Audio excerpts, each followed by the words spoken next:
Welcome to In Search of Excellence, which is about our quest for greatness and our desire to be the very best we can be, to learn, educate, and motivate ourselves to live up to our highest potential. It's about planning for excellence and how we achieve excellence through incredibly hard work, dedication, and perseverance. It's about believing in ourselves and the ability to overcome the many obstacles we all face on our way there. Achieving excellence is our goal, and it's never easy to do. We all have different backgrounds, personalities, and surroundings, and we all have different routes on how we hope and want to get there. My guest today is Ed Mylett. Ed is an incredibly successful serial entrepreneur and investor and one of the most sought-after motivational speakers in the world. He is the Senior Executive Vice Chairman of World Financial Group, a financial services company that has helped hundreds of thousands of individuals and families achieve financial independence and financial security, a company where Ed started his business career 30 years and 7 months ago.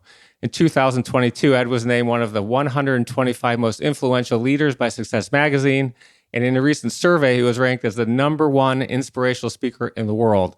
He is the host of the incredible and top-rated podcast, The Ed Mylett Show, and is the author of the recently released New York Times bestseller, The Power of One More, a truly incredible and motivational book whose premise is that you're only one decision, one relationship, one thought, one new emotion, one interview, and one book away from completely changing your life. Ed has been a great friend over the past 7 years, and I'm incredibly excited to have him on my show. Ed, welcome to In Search of Excellence. Holy smokes, what an intro. Great to be with you, brother. I miss you. Haven't seen you in a while, and it's just good to see your face. It's awesome to see yours.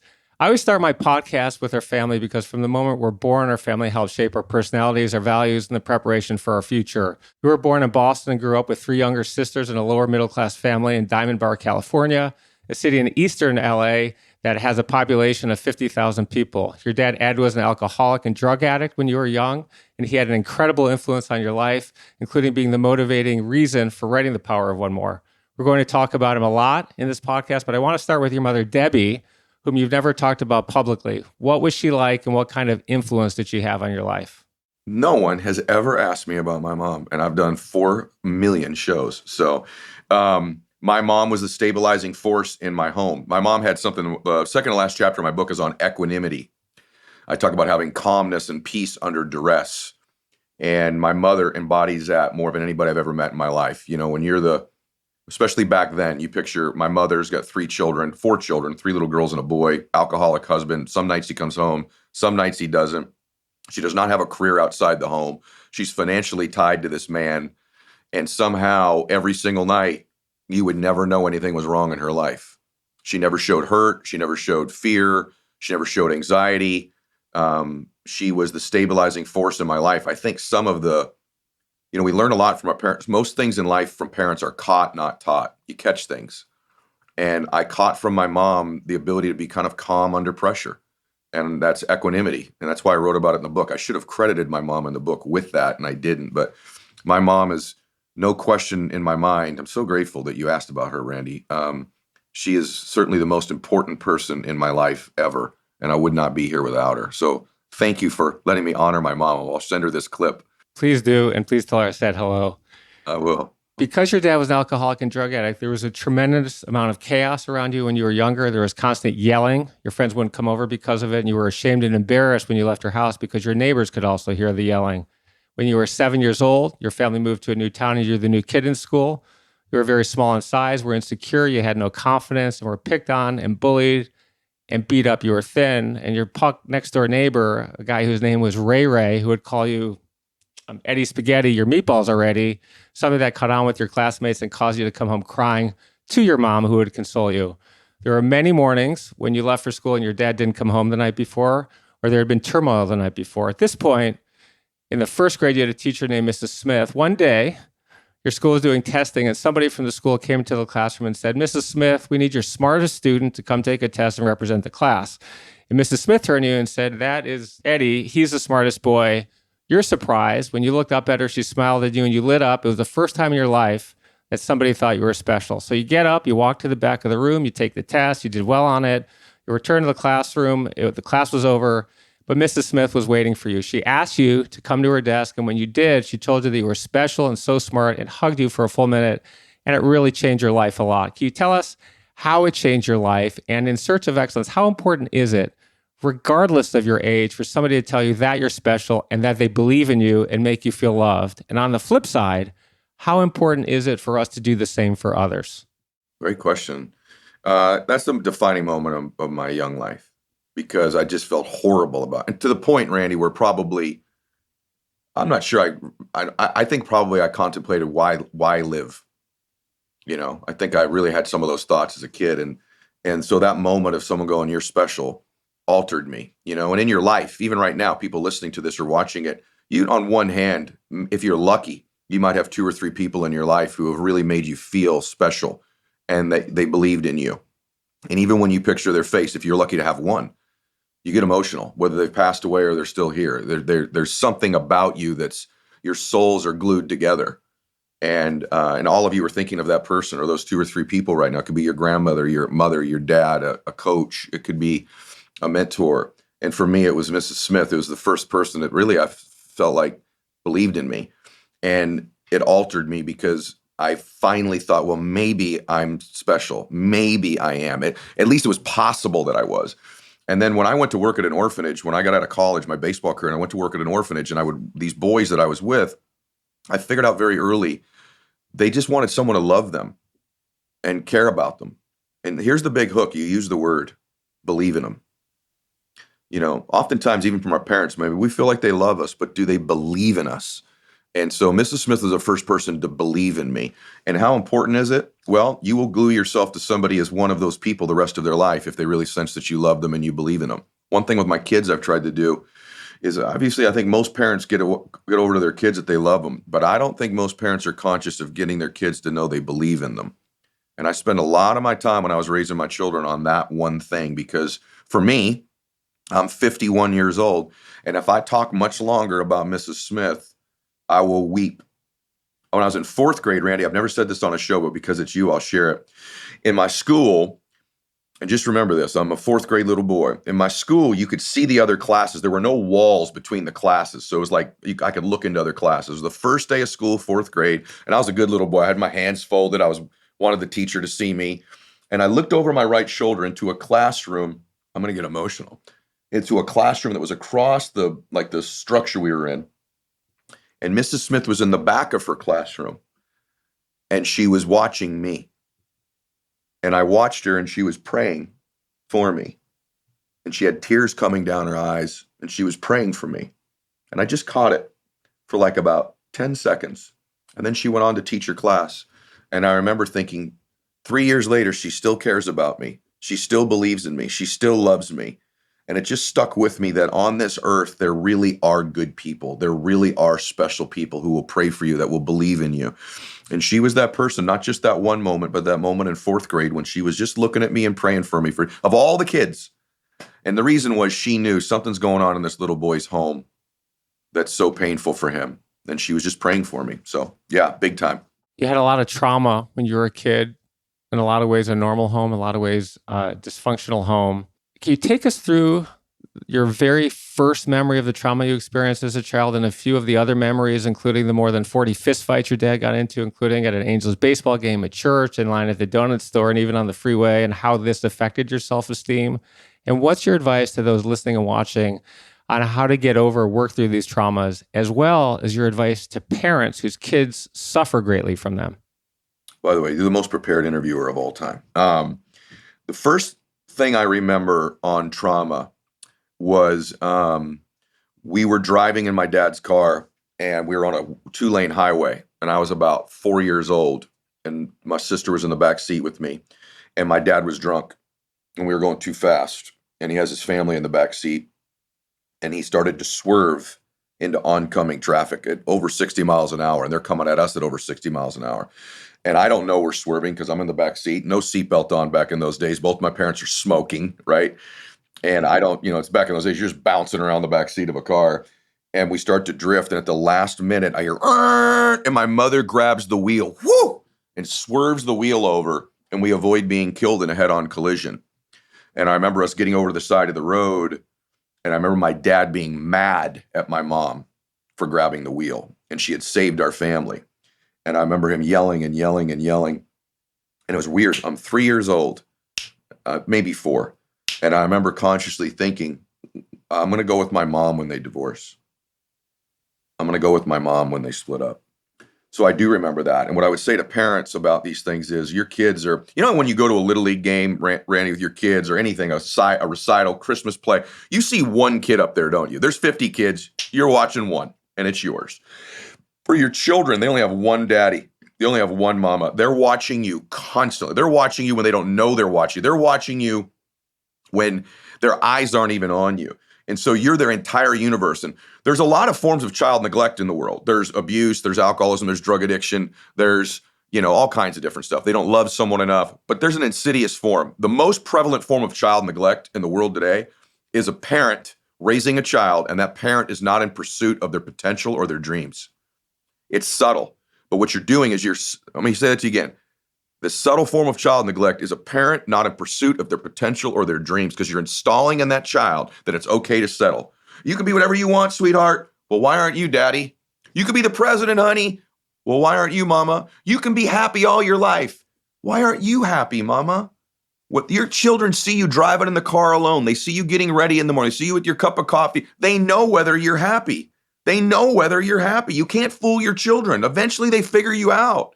And you're installing in them that it's okay to settle. It's okay to be average. It's okay to be ordinary. It's okay to have a life that's less than worthy of who you are. And the truth is, that's the stuff as a parent that matters the most. It's the lessons, but it's caught. It's not taught. And I think that's a form of neglect. Your dad essentially lived two lives. For his first 40 years, he abused alcohol and drugs and wasn't the best husband or father. And for the next 36 years, he was sober and lived an extraordinary life before he passed away from cancer. We're going to talk about how he helped people in a few minutes. But before we do, I want to talk about a car ride you had with your dad on April 20th, 1986. It was your dad's birthday and was 7 days before your 15th birthday. The two of you were driving to one of your baseball games, and out of nowhere, he started crying. You'd never seen him cry before, and you asked him what's going on, and he continued crying until he finally pulled over and he turned to you and said, "I'm going to try to get sober one more time." He had tried many times before, unsuccessfully. You asked him what would be different this time, and he said, "I'm going to lose everything. Your mom's going to take you and the girls, and I'm going to lose my family." He said that you deserve a dad and you can be proud, and your mom deserves a husband she can respect. Then you asked him, "Dad, are you going to stay sober forever? You're never going to drink again." What did he say to you? And how can all of us apply these lessons in search of excellence? Yeah, that's where the one more started. One more try to get sober. And I said, "Daddy, are you never going to drink again?" This is after he came back from going to rehab. And he goes, "I can't promise you that. I can promise you that I'm not going to drink for one more day at a time." And I'll never forget it, because for me in business, and you know this, you've had successes and failures in business just like I have. There's been a lot of times I wanted to quit, like maybe 45 million times, right? And the idea, the notion of, you ever people, motivationals, we say, you need to decide to plant your flag and you're never going to quit. Well, that's a big damn decision when you're going broke. And my dad would say to me when I was really struggling in business, he goes, "Hey, just don't quit for one more day. See how you feel tomorrow." And then I'd get up that next day and not quit for one more day. I've done that in relationships, right? I've been married for 25 years. And there's been times where I'm like, I don't know. And I just don't quit for one more day. And then that love ends up prevailing, right? And in business, many different times, I've just been like, that's it, I'm out. And I'm like, well, I just won't quit for one more day. So that one more is a huge illuminator for me in my life. Here's why. In the book, I have this chapter where I talk about invisible progress, compound pounding. And I use the analogy. I went to a birthday party of a 5-year-old. My wife's half Mexican, so there was the part of the Latino side of her family. There's a piñata, and these kids are hitting this piñata over and over again. First birthday boy gets up, just 100 swings in this piñata. No candy comes out. He finally quits. Next kid gets up, hits the piñata. No candy comes out. They go through like 8 kids. Finally, the last little boy that nobody wanted to pick gets up. He hits the piñata one time. Bam, all the candy comes out. And everybody celebrates. The question you have to ask yourself was it that one swing that last boy did that broke open the piñata, or was it the cumulative blows over time from everybody that broke it down? And we all know the answer. It was the cumulative blows. But when you're hitting that piñata, there's no external progress. It's invisible. But what's happening is compound pounding is breaking that thing down. That's how life works. Our goals, our dreams, our visions, typically we're making more progress than we know. We're making invisible progress. We're taking swings every day. And if you looked at your life, you go, I've made no progress. This isn't working. I'm going to quit. And most people in life, in business, in relationships, in their faith, in their body, they quit before the candy comes out because they aren't willing to wait for that invisible progress to compound long enough to where you break it down. And so the pinata is the perfect analogy for that. After your dad died, you came across several index cards as you were putting away some of his things. On these cards were scribbled codes like 14JL and 13PT. The note cards were scattered on his vanity unit and taped to his bathroom mirror. There were the codes were the dates and initials of someone's name. There were hundreds of them, and you soon figured out that every one of those cards represented a person that he had helped get sober, and the dates were that person's sobriety birthday date. And on those dates, your dad would call that person and wish them a happy sobriety birthday and congratulate them. He made these calls hundreds of times a year, every year, including the last days of his life, even while he was on oxygen and in severe pain and was struggling to breathe and could barely whisper, knowing that he was going to die soon. This is incredible, and there are a lot of lessons to learn from the story. And I want to start with a couple of questions. What was your dad telling people when he called? And in search of excellence, how important is it not to quit and overcome our challenges? And how important is it to be of service and to give back to those less fortunate in our community and to try to make the world a better place? Yeah. Wow. So when my dad would call, no matter what he would say, the most important thing he would say is, hey, just stay sober for one more day. And it was this thing my dad said to everybody all the time. It's funny, Randy, I'm lucky that I've become a pretty public person. And so my dad would often immediately go, are you Ed Mylett's dad? But every once in a while, because we have the same name, every once in a while I'd be driving somewhere, going to a store, and they go, are you Ed Mylett's son? And they'd go, your dad called me on my birthday. I wish I could tell you about it. And I had no idea what they were talking about. And years later, after he passed away, I found out, which is that he would call and say, just stay sober one more day. You got this one more day. And so that just altered me to know that about my dad. And that this is the same guy, as you said, that I've watched in all these fights, the same guy that I was afraid of, the same guy that almost killed our family in a car accident. Totally. Why am I in personal development or self-help or entrepreneurship? Because I really believe humans can change. I know they can. I watched my hero do it. In terms of helping people and being of service, I have to tell you, I want everyone to remember this. You are best equipped, remember this, you are best equipped to help the person you used to be. You're best equipped to help the person you used to be. And that's why it's so important to grow, because as we grow, there's former versions of us. But my dad was best equipped to help the people that were much like he used to be. And me in business, I help millions of people that are much like how I used to be. I used to be unconfident. I used to be broke. I used to struggle with direction. I used to struggle with goal setting. I'd struggle with leadership. I'd struggle with my self-worth. I'd struggle with my reticular activating system. I struggle with laziness and managing my time. I'm best equipped, and so are you, to help the people that are most like you used to be. And so that's why it's so important to be in service of other people. What most people think is, well, I'm not qualified to help people. That's what most people believe. What would qualify me to help people? And Randy, about 6 months ago, I woke up in the middle of the night, and I wrote the book already, and I was really emotional. I woke Christiane up. I said, "Babe, wake up, wake up." She goes, "What?" I go, "Someone helped Daddy." She said, "What, honey?" I said, "Babe, all these years of my dad being so, someone helped my dad get sober. Someone helped him." She goes, "Oh my God." I said, "I don't know who they are. This precious person changed our entire family tree forever, and I have no idea who they are." And she says, "Oh my gosh." I said, "Do you know what's more crazy than that? What qualified this person to help my dad?" Their qualifications were the following. They screwed up their life previously. They were an alcoholic. They were a drug addict. The very things that they thought probably disqualified them for ever doing something great in their life was the very preparation to qualify them to help my dad, because you're best equipped to help the person you used to be. And so the truth of the matter is, whatever you've gone through, divorce, bankruptcy, failures, things you're ashamed of, those are the very things that are going to qualify you to contribute and help other people and be in service of them, not disqualify you. When you were growing up, you had a lot of fears. You were always scared and afraid of everything. You were afraid your dad was going to leave. You were afraid he was going to get hurt or be killed, or that he would hurt you and your mom and your sisters, and were afraid your family would no longer exist.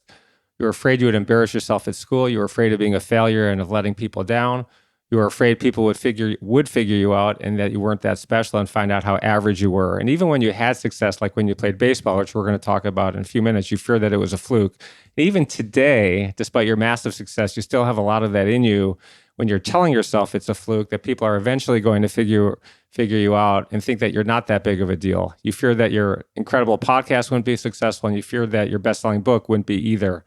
In search of excellence, is our fear of failure necessary and even healthy, and how should we deal with it? And if we lose it or don't have it, will we be less motivated to succeed? And what's your advice about this? Is it different for high school and college students versus people in their 20s, 30s, 40s, 50s, and 60s? I have a whole chapter on emotions, and I say that I don't think there are negative or positive emotions.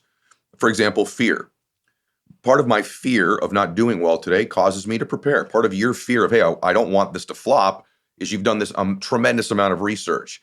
So it's not the emotion necessarily that I want to avoid. It's the quantity or dosage of it. Too much fear paralyzes. A little bit of fear helps us prepare. Even anger.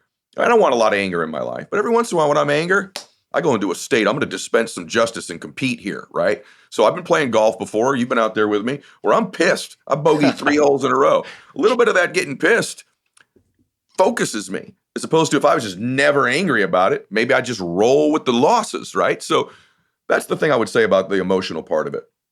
I believe we can change ourselves, though. I believe we can find ways to change those emotions. And so I don't think necessarily fear is a negative thing. I don't think it's driven necessarily by age either. I like having a little bit of that. I like a little bit of the fact that I still want to stay on edge. The greatest athletes that you and I both know personally had that wanting to win, but there was this part of them that, hey, I don't want to fail. I don't want to lose. You ask Tom Brady, or anybody, what's greater, the joy of those Super Bowls you've won or the pain of the few you lost? And almost every athlete will say, as great as winning was, the pain of that loss just stays with me. And so the fear of losing can be really, really healthy. Now, I think you can take that to the extreme where it freezes you, where it causes you to procrastinate and not take action. But in my case, I think I have healthy doses of it. I like my recipe for it. And the last thing I'll say is this, is that I think successful people have a different relationship with pain than unsuccessful people, meaning they embrace it. They almost chase it. I had Phil Heath on my show. You should have him on. 7-time Mr. Olympia. One of the greatest athletes of all time. You win one, you're the one person, that's an individual sport. You win it once, that's 7 times? Are you kidding me? And I asked him on the show, I said, hey, Phil, why do you think you're so successful? He gave me some answer. I said, brother, because we're friends. I said, man, that's not why. It's because you have a different relationship with pain. You get into the gym, you pursue pain. You pursue it. You chase leg day. You chase the extra rep. You chase it. Other guys like me, I'm like, I did legs. Ouch. I don't want to do anymore, right? So there's a difference. That's why I haven't won 7 Mr. Olympias. And Randy, you're successful in business because you're willing to go through different pain. Napoleon Hill says in Think and Grow Rich that on the other side of temporary pain, we get introduced to our other self. I'm a product of, I've met different versions of me over the years through pain. And so I'm not going to avoid pain. I actually have a relationship with it where I find it to be indicative of an opportunity for me to find another part about myself I didn't know. I'm not saying I want to live in pain. What I'm saying is I don't complete or avoid, or our brains are wired to avoid it completely. That's caveman days to live. So you have to almost overcome your wiring in life to be successful. The same things that make you successful are opposite of what we're naturally born to be like. So you have to look at that and say, okay, I'm willing to pursue some pain because on the other side of it, I meet another version of me. Thanks for listening to part 1 of my amazing conversation with Ed Mylett, one of the most amazing motivational speakers of all time. Be sure to tune in next week to part 2 of my awesome conversation with Ed.